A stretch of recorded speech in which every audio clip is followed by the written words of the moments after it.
امام علی علیہ السلام کی خدمت میں ایک شخص آ کے کہنے لگا، یا علی، وہ کون سے اعمال ہیں جس کی وجہ سے غم زندگی میں شامل ہو جاتا ہے؟ بس یہ کہنا تھا تو امام علی علیہ السلام نے فرمایا، اے شخص، 3 کام ایسے ہیں جس کی وجہ سے غم زندگی میں شامل ہو جاتا ہے۔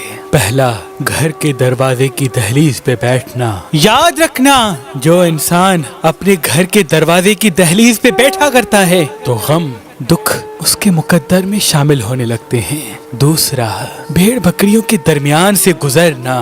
میں نے اللہ کے رسول سے سنا کہ جو انسان جان بوجھ کے جانوروں کے بیچ میں سے گزرتا ہے یا کسی جانور کو پریشان کرتا ہے تو دکھ اور غم اس کی زندگی میں شامل ہونے لگتے ہیں۔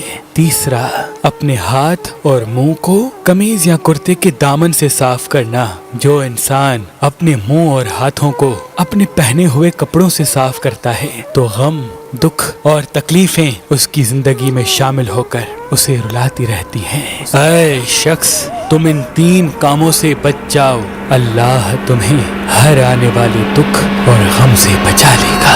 وہ میرے بھائی بہن جو اپنے لیے اچھا رشتہ حاصل کرنا چاہتے ہیں یا ان کی طلاق ہو چکی ہے اور وہ پھر سے شادی کرنا چاہتے ہیں تو وہ آج ہی مہربانشادی.com پہ آئیں اور اپنے لیے اچھا رشتہ حاصل کریں۔ اللہ کے کرم سے ہمارے پاس پاکستان اور پاکستان سے باہر مختلف مسلک اور مذہب کے رشتے موجود ہیں، تو مہربانشادی.com پہ آئیں، اپنا فارم فل کریں اور جس قسم کا رشتہ آپ اپنے لیے چاہتے ہیں اس کی وضاحت ہماری ٹیم کے سامنے بیان کریں۔ مزید معلومات کے لیے آپ ہمارے نمبر پہ کال بھی کر سکتے ہیں اور ہماری اپلیکیشن مہربان شادی گوگل پلے اسٹور پہ وزٹ بھی کر سکتے ہیں۔ اللہ آپ کی تمام دعائیں اپنے دربار میں قبول و مقبول فرمائے۔